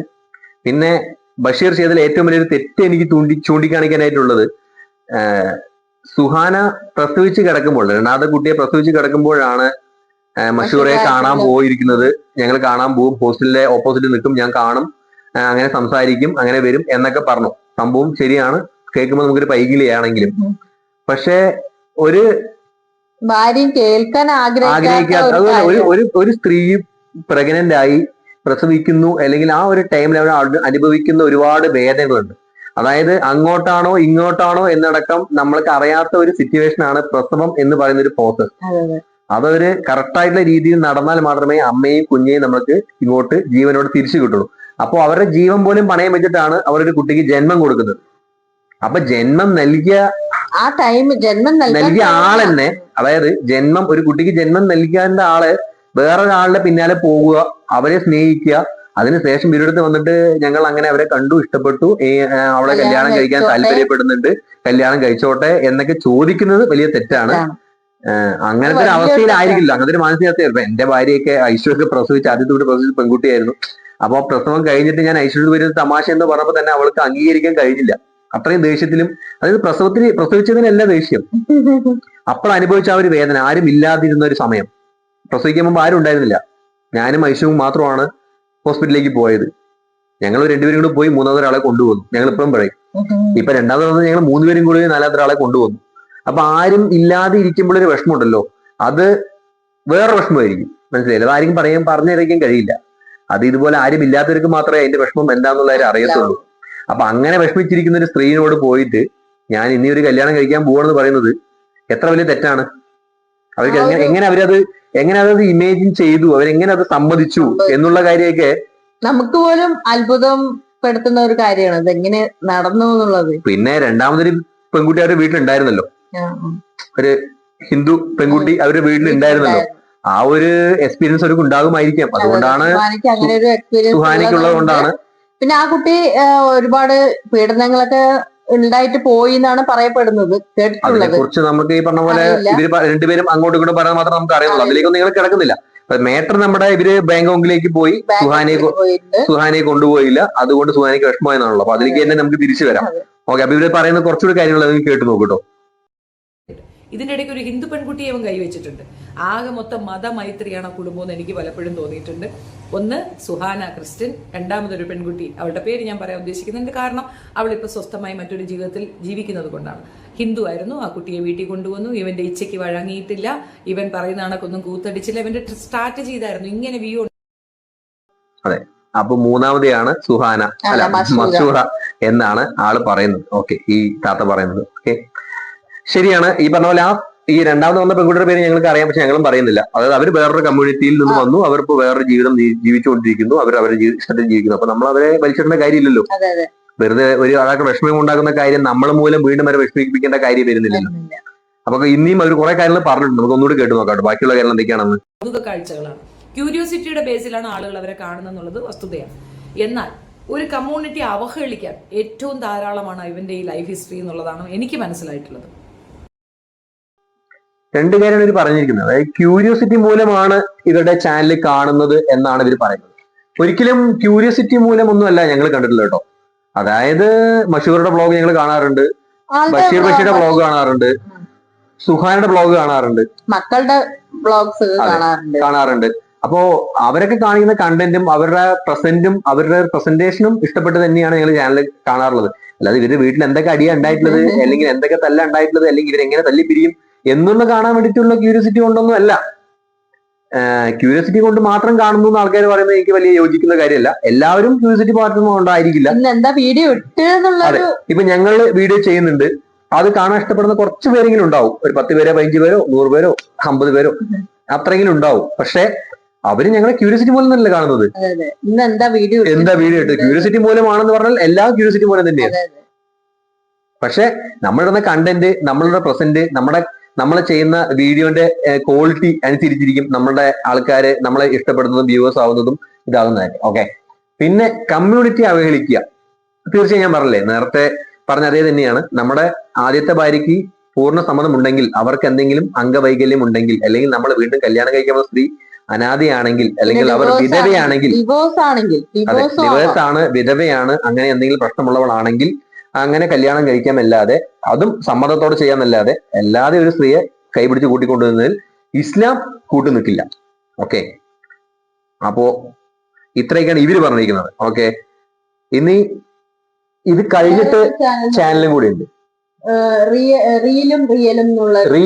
റിയൽ എന്ന് പറഞ്ഞിട്ട് ഒരു ചാനൽ. അതെ, ആ ഒരു ചാനലിൽ കൂടെ കുറച്ച് കാര്യങ്ങൾ പറഞ്ഞിട്ടുണ്ട്. അവരെന്തൊക്കെയാ പറഞ്ഞത് കണ്ടു. അങ്ങനെ പോയിക്കൊണ്ടിരിക്കുകയാണ്. നമുക്ക് കാണുമ്പോൾ കഷ്ടം തോന്നും. എന്തിനാണ് ഒരു ഭർത്താവിനെ അങ്ങനെ പങ്കുവെച്ചിട്ടൊരു ഭർത്താവ് ഉണ്ടെങ്കിൽ മാത്രമേ ജീവിക്കാൻ പറ്റുള്ളൂ തോന്നും. അങ്ങനത്തെ ഒരു ഇതിപ്പോ അവരൊരു മതം, അവരുടെ മതത്തിൽ അങ്ങനെ പറയുന്നുണ്ട്, 2 കെട്ടാം 4 കെട്ടാം എന്നൊക്കെ പറയും എന്ന് വിചാരിക്കാം. അങ്ങനെയുള്ളവരെ ഞാൻ കണ്ടിട്ടുണ്ട്. ഈ ഒരുപാട് അങ്ങനെ ജീവിക്കുന്നവരെ ഞാൻ കണ്ടിട്ടുണ്ട്. അവർ ആ ഒരു മതത്തിന്റെ ഒരു മറ ഉണ്ടെങ്കിലും അവർ ഒരുപാട് വിഷമിച്ചിട്ട് ജീവിക്കുന്ന ഭാര്യമാരെ ഞാൻ കണ്ടിട്ടുണ്ട്. അതിലിപ്പോ ആദ്യത്തെ ഭാര്യ പറയും അവർക്ക് എന്നെ പോരാഞ്ഞിട്ടല്ലേ വേറൊരാളെ വിവാഹം കഴിച്ചതെന്ന് പറയും. അപ്പൊ രണ്ടാമത്തെ ഭാര്യ പറയും എത്രയാണെങ്കിലും ഒരു ആദ്യത്തെ ഭാര്യ. ഓക്കെ, ഇവര് പറയുന്ന പോലെ ആരും ഭാര്യമാരുണ്ടെങ്കിൽ അങ്ങനെയൊന്നും ഖുർആനിൽ പറഞ്ഞിട്ടില്ല കേട്ടോ. ഖുർആൻ നിങ്ങൾ പഠിച്ചിട്ടുണ്ടോ എന്ന് എനിക്കറിയില്ല. എനിക്കും അങ്ങനെ ഖുർആനെ കുറിച്ച് എല്ലാം അറിയുന്ന വ്യക്തിയൊന്നല്ല ഞാൻ പഠിച്ച ചെറിയ അറിവ് വെച്ച് പറയുകയാണ്. ഒരിക്കലും നിങ്ങളുടെ സമ്മതമില്ലാതെ നിങ്ങളുടെ ഭർത്താവിന് രണ്ടാമതൊരു കല്യാണം കഴിക്കാൻ കഴിയത്തില്ല. ഇനി അഥവാ നിങ്ങളൊരു പൊട്ടബുദ്ധിക്ക് സമ്മതം കൊടുത്തു എന്ന് പറയുകയാണെങ്കിലും അത് നിങ്ങൾക്ക് തിരുത്താൻ പറ്റും. മനസ്സിലായില്ലേ? ഞാൻ അന്നത്തെ സാഹചര്യം മൂലം അങ്ങനെ പറഞ്ഞു. എനിക്ക് അങ്ങനെയല്ല, ഞാൻ ഒഴിവായി പോവാണ്, അല്ലെങ്കിൽ ഞാൻ ഇതാകാന്നുള്ള കാര്യമൊക്കെ ദയവായി എന്തായാലും നിങ്ങൾക്ക് ചെയ്യാവുന്ന കാര്യമാണ്. കമ്മ്യൂണിറ്റിയെ ഇതിൽ വലിച്ചിടരുത്. മനസ്സിലായില്ലേ? കമ്മ്യൂണിറ്റിയുടെ ഒരു മറവ് അല്ലെങ്കിൽ മതത്തിന്റെ ഒരു മുഖംമൂടി വെച്ചുകൊണ്ടാണ് ഇവർ ചെയ്യുന്നത് എന്ന് നിങ്ങൾ ആരും വിചാരിക്കരുത്. എല്ലാ മതത്തിലുള്ളവരും 2ഉം 3ഉം കെട്ടുന്നതൊക്കെ ഇന്നിപ്പോ എന്താ പറയാ സർവ്വസാധാരണമാണ്. മനസ്സിലായില്ലേ? അപ്പൊ മതത്തിനെ വലിച്ചിടേണ്ട ഒരു കാര്യത്തിൽ എനിക്ക് വലിയ താല്പര്യമില്ല. എല്ലാ മതത്തിലും പറഞ്ഞിരിക്കുന്ന കാര്യങ്ങളെല്ലാം ഒന്ന് തന്നെയാണ്. പിന്നെ ഓരോരുത്തരും മതത്തിനെ വലിച്ചിട്ട് ഓരോ കാര്യങ്ങൾ ചെയ്യുന്നു എന്ന് മാത്രം. പിന്നെ ഒരുപാട് ബുദ്ധിമുട്ടിയിട്ട് ഇരിക്കുന്ന പോലെ സുഹാനിക്ക് എനിക്ക് തോന്നിയില്ല. സുഹാനിക്ക് ഇഷ്ടമുള്ളതുകൊണ്ട് സുഹാനി ഇരിക്കുന്നു. പിന്നെ അതൊക്കെ അവരുടെ താല്പര്യമല്ലേ. നമ്മൾക്ക് അവരുടെ ജീവിതത്തിലേക്ക് കടന്നു കയറിയിട്ട് ഇറങ്ങി ചെല്ലാൻ പറ്റില്ലല്ലോ, അത് അവരുടെ ജീവിതം. ഒന്ന്, രണ്ടാമത് സുഹാൻ അവിടെ ഒന്നും പറഞ്ഞിട്ടുമില്ല. അതാണ് മെയിൻ കാര്യം. ചാനൽ വളരുന്നത് ഇവരോടുള്ള സ്നേഹം കൊണ്ട്. ഇപ്പോൾ സുഹാനയോടൊരു പ്രത്യേക സ്നേഹം, മഷൂറേനോട് നമുക്ക് തോന്നുന്ന സ്നേഹം, ബഷീറിനോട് തോന്നുന്ന സ്നേഹം കൊണ്ട് ആളുകൾ ഈ ചാനൽ കാണുന്നു. അങ്ങനെയൊന്നും അല്ലാതെ നമുക്ക് ക്യൂരിയോസിറ്റിയാണ് ഇത് അറിയാൻ വേണ്ടി. അവരുടെ വീട്ടിൽ എന്തായിരിക്കും നടക്കുന്നത്, അവരെങ്ങനെയായിരിക്കും ജീവിക്കുന്നത്. അതിൽ നമ്മൾ സ്വാഭാവികമായിട്ടും എല്ലാ മനുഷ്യന്മാരും ചിന്തിക്കും, ആ ഭർത്താവ് രണ്ടാമതൊരു ഭാര്യയുടെ കൂടെ ഒരു റൂമിലേക്ക് കയറി വാതിലടയ്ക്കുമ്പോൾ ഈ ആദ്യത്തെ ഭാര്യ എന്ത് ചിന്തിക്കും, അങ്ങനെയൊക്കെ നമ്മൾ ചിന്തിക്കില്ലേ? അങ്ങനത്തെയൊക്കെ പറഞ്ഞ ഞങ്ങൾ ചിന്തിച്ചിട്ടില്ല കേട്ടോ. ആദ്യത്തെ ഭാര്യയുടെ റൂമിലേക്ക് വാതിൽ കെട്ടി അടയ്ക്കുമ്പോൾ രണ്ടാമത്തെ ഭാര്യ എന്ത് ചിന്തിക്കുന്നു, അല്ലെങ്കിൽ രണ്ടാമത്തെ ഭാര്യയുടെ റൂമിലേക്ക് കയറുമ്പോൾ വാതിലടയ്ക്കുമ്പോൾ ആദ്യത്തെ ഭാര്യ എന്ത് ചിന്തിക്കുന്നു എന്ന് ഞങ്ങൾ സത്യം പറഞ്ഞാൽ അത്ര കിടന്ന് ഞങ്ങൾ ചിന്തിച്ചിട്ടില്ല. സത്യമായിട്ടുള്ള കാര്യം ഞങ്ങൾ കിടന്ന് ചിന്തിച്ചിട്ടില്ല. അവരും അവരുടെ മക്കളും കാര്യങ്ങളൊക്കെ ആയിട്ട് ഹാപ്പി ആയിട്ട് പോകുന്നു. നമുക്ക് അവരുടെ വ്ളോഗ്സ് കാണുമ്പോൾ കുറച്ച് സന്തോഷം കിട്ടുന്നുണ്ട്. ഞങ്ങളൊക്കെ അവരുടെ ഇഷ്ടം കൊണ്ട് തന്നെ കേട്ടോ കാണുന്നത്. ഇഷ്ടം കൊണ്ട് തന്നെയാണ്. ബഷീറുടെ കുറെ കുക്കിംഗ്, അതായത് നമ്മള് ഈ റമളാൻ മാസത്തിലൊക്കെ നല്ല ഓരോ ഡിഷസ് ഒക്കെ ഉണ്ടാക്കും. അപ്പൊ അതൊക്കെ കാണും. അവരുടെ ഇഷ്ടപ്പെട്ട് തന്നെയാണ് നമ്മള് കാണാറുള്ളതും എല്ലാം. അവരുടെ സംസാരം, അതായത് ബഷീറുടെ ഒരു സംസാരം ഒരു എന്താ പറയാ, ബാംഗ്ലൂരിലുള്ള ആ ഒരു അതും ഈ സ്ലാങ് വ്യത്യാസം ഉണ്ടല്ലോ, ആ ഒരു സ്ലാങ് വ്യത്യാസത്തിൽ സംസാരിക്കുമ്പോൾ അതൊരു രസമാണ് കേൾക്കാൻ. അങ്ങനെ കാണുന്നവരുണ്ട്. ഞാനൊക്കെ അങ്ങനെ കാണുന്ന ഒരു വ്യക്തിയായിരുന്നു കേട്ടോ. ഇപ്പൊ കാണുന്നില്ല, കാണാൻ സമയം കിട്ടുന്നില്ല. തീർച്ചയായും നേരത്തെ കണ്ടതൊക്കെ അതുകൊണ്ട് തന്നെയാണ്.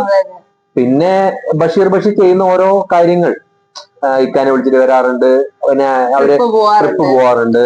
അതൊക്കെ ഇതിന്റെ ആ ഒരു പ്രസന്റേഷനും ആ ഒരു ഇതൊക്കെ നമുക്ക് ഒരുപാട് ഇഷ്ടമാണ്. അപ്പൊ അതുകൊണ്ട് നമ്മൾ തന്നെയാണ് ഞങ്ങൾ കണ്ടിട്ടുള്ളത്. ക്യൂരിയോസിറ്റി, ഇവര് ഈ പറയുന്നത് ക്യൂരിയോസിറ്റി മൂലമാണ്. ഒരുപാട് പേര് കാണുന്നുണ്ടോ, ക്യൂരിയോസിറ്റി മൂലം കാണുന്നുണ്ടാവും. ചിലപ്പോൾ ഇവരെങ്ങനെ അടിയാകുക, ഇവരെങ്ങനെ ഒഴിഞ്ഞു പോവാന്നുള്ള കാര്യം നമ്മൾ കാണുന്നുണ്ടാവും. ഇല്ലാന്ന് പറയുന്നില്ല. ചില ആളുകൾ നെഗറ്റീവ് പറയാനായിട്ട് കാണും. ഇതിലെന്ത് നെഗറ്റീവ് പറയാം എന്നുള്ള റിയാക്ഷൻ ചെയ്യുന്ന ആൾക്കാർ നെഗറ്റീവ് മാത്രമേ നോക്കാറുള്ളൂ, പോസിറ്റീവ് നോക്കാറില്ലല്ലോ. ഞങ്ങളിപ്പോ ഇതിൽ നെഗറ്റീവ് ആയിട്ടും പറഞ്ഞില്ല, പോസിറ്റീവ് ആയിട്ടും പറഞ്ഞില്ല. അവരൊക്കെ അവരവരുടേതായിട്ടുള്ള ഒപ്പീനിയൻ പറയുന്നു, ഞങ്ങൾ ഞങ്ങളുടേതായിട്ടുള്ള ഒപ്പീനിയൻ പറയുന്നു, അത്രേ ഉള്ളൂ. അല്ലാതെ ഇവർ പറഞ്ഞത് മൊത്തം തെറ്റാണെന്നോ ഇവർ ചെയ്തത് മൊത്തം തെറ്റാണെന്നോ ഒന്നും ഞങ്ങൾ രണ്ടും പറയുന്നില്ല. അപ്പൊ ബഷീർ ചെയ്തത് ശരിയാണെന്ന് ഞങ്ങൾ പറയുന്നില്ല, തെറ്റാണെന്ന് ഞങ്ങൾ പറയുന്നില്ല. ഇപ്പൊ ബഷീറിനെ റോസ്റ്റ് ചെയ്തത് ഇവര് ശരിയാണെന്നും പറയുന്നില്ല, ഷെഫീന ബീഗം പറയുന്നില്ല, അവരുടെയും കുറ്റം പറയുന്നില്ല. ഈ ഒരു റീൽസും റിയലും എന്നുള്ള ആ ഒരു ചാനലിൽ അവർ പറയുന്നതും നമുക്ക് കുറ്റം പറയാനില്ല. അത് അവരുടെ ഒപ്പീനിയൻ, അവരുടെ വ്യൂ, അവരുടെ ആ ഒരു പോയിന്റ്, അവർക്ക് ആ തോന്നിയ കാര്യങ്ങൾ പറയുന്നു എന്നല്ലാതെ നമുക്കും തോന്നിയിരുന്ന കുറച്ച് കാര്യങ്ങൾ നിങ്ങൾക്ക് പറയുന്നു.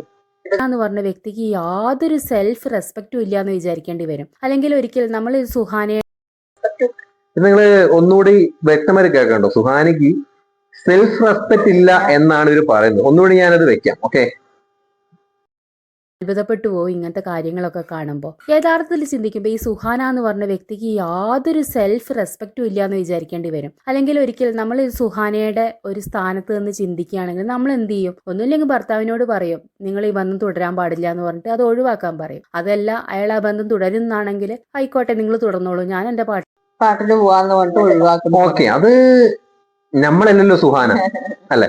നമ്മളുടെ ഒപ്പീനിയൻ അല്ലല്ലോ സുഹാനയുടെ ഒപ്പീനിയൻ.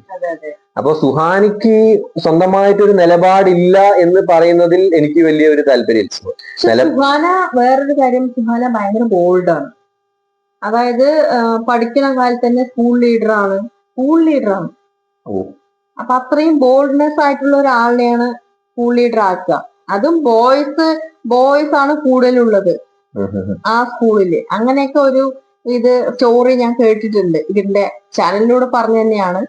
അപ്പൊ അത്രയും ബോൾഡ് ആയിട്ടുള്ള ആൾ തന്നെയാണ് സുഹാനത്ത. അപ്പൊ അതിലൊന്നും നമുക്ക് പറയാനില്ല. അതെ, ഒരു നിലപാടില്ലാത്ത ആളാണെന്നൊന്നും നമുക്ക് ഒരിക്കലും ഒരാളെ വ്യക്തിയെ കുറിച്ച് പറയാൻ കഴിയത്തില്ല. തീർച്ചയായും നിലപാടും കാര്യങ്ങളും എല്ലാം ദീർഘവീക്ഷണം ഉള്ളതുകൊണ്ടായിരിക്കുമല്ലോ അവരുടെ ജീവിതം എത്രത്തോളം സക്സസ്ഫുൾ ആയത്. അല്ലാതെ ഇപ്പൊ എവിടെ എത്തില്ലല്ലോ. നിലപാടില്ലാത്തൊരു വ്യക്തിക്ക് ഇത്രത്തോളം സക്സസ് ആയി നിൽക്കാൻ കഴിയത്തില്ലല്ലോ.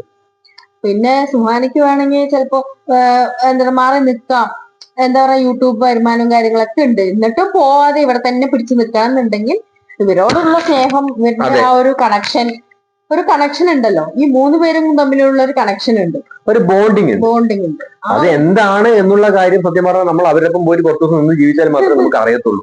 നമ്മൾക്കിങ്ങനെ പുറത്തുനിന്ന് നോക്കുമ്പോ നമുക്ക് അറിയത്തില്ല. നമുക്ക് ഈ വ്ളോഗ്സിലൂടെ ഒന്നും കണ്ടിട്ട് നമുക്ക് അറിയത്തില്ല. പ്രെഡിക്റ്റ് ചെയ്യാൻ പറ്റില്ല. അപ്പോ ഞങ്ങൾ ഇത്രത്തോളം പറയാനുള്ളത്, ഞങ്ങൾക്ക് ഇത് ചെയ്ത വീഡിയോയിലും നമുക്ക് കുറ്റം പറയുന്നില്ല. ആർക്ക് വേണമെങ്കിൽ എന്ത് വേണമെങ്കിൽ വീഡിയോ എടുത്ത് ചെയ്യാൻ പറ്റുന്ന ആളാണ് നമ്മുടെ നാട്. പക്ഷെ ഇതിനേക്കാളും വലിയ വലിയ സംഭവങ്ങൾ നടക്കുന്നുണ്ട്. അതിനെക്കുറിച്ചും നിങ്ങൾ വീഡിയോ ചെയ്യാൻ നോക്കൂന്നല്ല, ചെയ്യൂ. ഒരുപാട് കാര്യങ്ങൾ ഒരുപാട് ഭാഗത്ത് ഒരുപാട് ആൾക്കാർ ചെയ്തു കൂട്ടി വെച്ച ഒരുപാട് കാര്യങ്ങളുണ്ട്. അതിലേക്കൊന്നും ആരും കിടക്കുന്നില്ല. അതായത് നമ്മുടെ അയൽ സംസ്ഥാനമായ ഒരു സംസ്ഥാനത്തിന്റെ പേര് ഞാൻ പറയുന്നില്ല, സ്ഥലത്തിന്റെ പേര് ഞാൻ പറയുന്നില്ല, ഒന്നും ഞാൻ പറഞ്ഞില്ല. അതിനെക്കുറിച്ചൊരു വീഡിയോ ചെയ്യാൻ നിങ്ങൾ വിചാരിച്ചിട്ടിരിക്കുന്നുണ്ട്. തീർച്ചയായും ഞങ്ങൾ ചെയ്യും അത്, മനസ്സിലായില്ലേ? അതിലും ഞങ്ങൾ സംസ്ഥാനത്തിന്റെ പേര് പറയില്ല, സ്ഥലത്തിന്റെ പേര് പറയുന്നില്ല, ആരാ ചെയ്തെന്ന് പറയുന്നില്ല. പക്ഷെ ആർക്കും താല്പര്യമില്ലാത്തൊരു വീഡിയോ ആയിരിക്കും അത്. ആർക്കും കേൾക്കാനോ കാണാനോ താല്പര്യമില്ലാത്ത വീഡിയോ ആണത്. കുറച്ച് ചാനലുകൾ മാത്രം അതിനെ റിപ്പോർട്ട് ചെയ്യുന്നു, കുറച്ച് ആളുകൾ മാത്രം അതിനെ എന്താ കാണുന്നു, കാണുന്നു, ലൈക്ക് അടിക്കുന്നു, കമന്റ് അടിക്കുന്നു. ഇതിന് ലൈക്കും കമന്റും ഒന്നുമല്ല വേണ്ടത്. നമ്മളെല്ലാവരും ഒറ്റക്കെട്ടായിട്ട് നിന്നിട്ട് ഇന്ത്യൻ പൗരന്മാരാണ്. നമ്മുടെ ഇന്ത്യൻ പൗരത്തിലുള്ള, അതായത് ഇന്ത്യയിൽ നടക്കുന്ന ഒരു കാര്യം, ഇന്ത്യയിൽ നടന്നിട്ടുള്ള ഒരു കാര്യമാണ്. ഏകദേശം 1995 മുതൽ 2004 വരെ നടന്ന സംഭവങ്ങളാണ്. ഒരു സാക്ഷി പോയിട്ട് ഞാൻ ഇന്ന ഭാഗത്ത് ഇന്നതുപോലെയൊക്കെ ചെയ്തിട്ട് ഇന്ന ഭാഗത്ത് ഇന്ന ആൾക്കാരുണ്ട് എന്ന് പറഞ്ഞിട്ട് പറയുന്നത്. പറയുന്നത്. അവരെയൊക്കെ ഇങ്ങനെ മണ്ണ് മാതി എടുത്തോണ്ടിരിക്കുകയാണ്. പൂളക്കിഴങ്ങ് പോലെയും കപ്പ പോലെയും, പൂളക്കിഴങ്ങ് നിങ്ങൾക്ക് അറിയില്ല, കപ്പ, മരച്ചീനി എന്നൊക്കെ പറയും, മരച്ചീനി പോലെയും പിന്നെ പൊട്ടറ്റോ പോലെയൊക്കെ കുഴിച്ചെടുക്കുകയാണ്. എന്തെന്നറിയോ, മനുഷ്യ ശരീരമില്ല, അസ്ഥികളെ. വെറും അസ്ഥി മാത്രമേ ഉള്ളൂ. ആരുടെയാണെന്ന് അറിയില്ല, എങ്ങനെ കൊല്ലപ്പെട്ടവരാണെന്ന് അറിയില്ല, അവർ എന്തത്തോളം പീഡനം അനുഭവിച്ചിട്ടുണ്ടെന്ന് അറിയില്ല, അവരെ എന്ത് പീഡനത്തിലൂടെ കൊന്നും നമുക്ക് അറിയത്തില്ല. അവിടുത്തെ ഒരു കമ്മ്യൂണിറ്റിയെ മൊത്തം കൊന്നൊടുക്കാൻ നോക്കിയ കുറെ ആൾക്കാര്, അല്ലെങ്കിൽ കുറച്ച് ആൾക്കാര്, അവരെ സപ്പോർട്ട് ചെയ്യുന്ന കുറച്ച് ആൾക്കാര്, സപ്പോർട്ട് ചെയ്യാത്ത കുറെ ആൾക്കാര്, അവരെയൊക്കെ നിയമത്തിന് മുമ്പിൽ കൊണ്ടുവരണമെന്ന് ഒരുപാട് ആഗ്രഹിക്കുന്ന ആൾക്കാരാണ് കേട്ടോ നമ്മളെല്ലാവരും. അങ്ങനെ ആഗ്രഹിക്കണമെന്നാണ് ഞാൻ പറയുന്നത്. അതായത് അങ്ങനെയുള്ള ബ്ലോഗ് നിങ്ങൾ കാണണം. അല്ലാതെ ഇങ്ങനത്തെ മാത്രമല്ല നിങ്ങൾ എല്ലാവരും ചെയ്യേണ്ടത്. അങ്ങനത്തെ ബ്ലോഗുകൾ നിങ്ങൾ ചെയ്യും. ഇപ്പൊ പ്രകാശ് രാജ് വന്നിട്ട് പ്രതികരിച്ചല്ലേ, അതിനൊരു ബിഗ് സല്യൂട്ട്. ആൾക്ക് നെട്ടലുണ്ട്. അതുപോലെ ഞങ്ങളെ പോലുള്ള വീഡിയോസ് ഒന്നും, ഞങ്ങളെ പോലത്തെ ചെറിയ ചെറിയ ചാനലുകളൊന്നും ഇതിനെക്കുറിച്ച് വീഡിയോ ചെയ്തിട്ട് എവിടെ എത്തില്ല. അത് ചെയ്യാൻ പ്രാപ്തരായിട്ടുള്ള ഒരുപാട് ആൾക്കാർ ഉണ്ട്. അവരെല്ലാം മൗനം പ്രാപിക്കുകയാണ്. എന്തുകൊണ്ടാണെന്ന് അറിയില്ല. ബിഗ് ബോസിന്റെ വീഡിയോ എടുത്ത് റോസ്റ്റ് ചെയ്യുന്നു, അല്ലെങ്കിൽ വേറെ കുറച്ച് ആൾക്കാരെ കുറിച്ച് റോസ്റ്റ് ചെയ്യുന്നു, വേറെ എന്തെല്ലാമോ നമ്മൾ ചെയ്യുന്നു. പക്ഷെ ഇതെല്ലാം ഇടുന്ന കൂട്ടത്തിൽ നിങ്ങൾ ഈ വീഡിയോസും കൂടി, അതായത് വലിയ വലിയ ചാനലുള്ള ആൾക്കാർ, ഒരുപാട് സബ് മോണിറ്റേഷനൊക്കെ ആയ ചാനൽ, ഞങ്ങളൊന്നും ചാനൽ മോണിറ്റേഷൻ ആയിട്ടേ ഇല്ല, മോണിറ്റൈസ് ആയ ചാനലുള്ള ആൾക്കാരൊക്കെ ആ വീഡിയോ കൂടി ചെയ്യാൻ വേണ്ടി ഞങ്ങൾ നിങ്ങളോട് റിക്വസ്റ്റ് ചെയ്യാണ്. തീർച്ചയായിട്ടും നിങ്ങളത് അതൊരു കമ്മ്യൂണിറ്റിയെ കുറിച്ചോ ഒരു ജാതിയെ കുറിച്ചോ ഒരു മതത്തെ കുറിച്ചോ ഒരു വ്യക്തിയെ കുറിച്ചോ ഒന്നിനെ കുറിച്ച് നിങ്ങൾ പറയണ്ട. അവിടെ അങ്ങനെ ഒരു സംഭവം നടന്നിട്ടുണ്ട് എന്ന് നിങ്ങൾ ഒരുപാട് പേരിലേക്ക് അറിയിക്കൂ. മനസ്സിലായില്ലേ? അത് ഒരിക്കലും ഒരു മതത്തെ അടിച്ചേൽപ്പിക്കുന്ന പോലെ ആവില്ല, അല്ലെങ്കിൽ ഒരു അവഹേളിക്കുന്ന പോലെ ആവില്ല, അടിച്ചമർത്തുന്ന പോലെ ആവില്ല. ഒരിക്കലും ഒരു ഒരു ഒരു ഒരു ഒരു എന്താ പറയാ, ഒരു കമ്മ്യൂണിറ്റിയെ ഇല്ലാതെയാക്കുന്ന പോലെ ആവില്ല. ഒരിക്കലും അങ്ങനെ ഒന്നും ചിന്തിക്കണ്ട. ഒരുപാട് ജീവനുള്ള ആളുകൾ, ഒരുപാട് ജീവനുള്ള മനുഷ്യന്മാർ, അവർക്ക് നമ്മളെ പോലെ ജീവനും ദശയും മാംസവും എല്ലാം ഉള്ള ആൾക്കാരായിരുന്നു. അവരാണ് ഇന്ന് മണ്ണിനടിയിൽ സംസാരിക്കാൻ കഴിയാതെ, എന്ത് സംഭവിച്ചു എന്ന് പറയാൻ കഴിയാതെ, ആരാണെന്ന് പോലും അറിയാതെ, DNA ടെസ്റ്റ് ചെയ്താൽ മാത്രമേ ചിലപ്പോൾ അറിയുന്നത്, അത് ചെയ്താൽ പോലും ചിലപ്പോൾ അറിയുമെന്ന് അറിയത്തില്ല. അത്രയും വികൃതമായിട്ട് കിടക്കുന്ന രീതിയിൽ കിടക്കുന്നുണ്ട്. അപ്പോ അങ്ങനത്തെ വീഡിയോസും കൂടി നിങ്ങൾ ചെയ്യാൻ നോക്കും. അതൊരു റിക്വസ്റ്റ് ആയിട്ട് പറയാണ്. ഓക്കെ, ഇത്രയൊക്കെയാണ് ഞങ്ങൾക്ക് പറയാനുള്ളത്. ഞങ്ങളുടെ ചാനൽ ആദ്യമായിട്ട് കാണുന്നവരാണെങ്കിൽ സബ് ചെയ്ത് സപ്പോർട്ട് ചെയ്യൂ. ഞങ്ങൾ പറഞ്ഞതിൽ വല്ല തെറ്റുമുണ്ടെങ്കിൽ നിങ്ങൾ ക്ഷമിക്കൂ. അതായത് ഞങ്ങൾ ഒരാളെയും വേദനിപ്പിക്കാൻ വേണ്ടിയിട്ടല്ല പറഞ്ഞത്. ഞങ്ങൾക്ക് ഇഷ്ടമുള്ള ഒരു ചാനലാണ്, ഞങ്ങൾ ഇഷ്ടമുള്ള കുറച്ച് വ്യക്തികളാണ്. അവരെ കുറിച്ച് പറഞ്ഞപ്പോൾ ഞങ്ങൾക്ക് അതിൽ തെറ്റും ശരിയും പറയണമെന്ന് തോന്നി. ഞങ്ങൾ വന്ന് പറഞ്ഞെന്ന് മാത്രമേ ഉള്ളൂ. അപ്പോ ആരെങ്കിലും ഹേർട്ട് ചെയ്തിട്ടുണ്ടെങ്കിൽ സോറി. ഓക്കെ, അപ്പൊ ഞങ്ങൾ വീഡിയോ വൈൻഡപ്പ് ചെയ്യാണ്. അപ്പൊ എല്ലാവർക്കും thanks for watching our video. ഇനിയും പുതിയ പുതിയ വീഡിയോ ആയിട്ട് ഞങ്ങൾ വീണ്ടും വരും. അപ്പോ ബൈ പറയാം. ബൈ.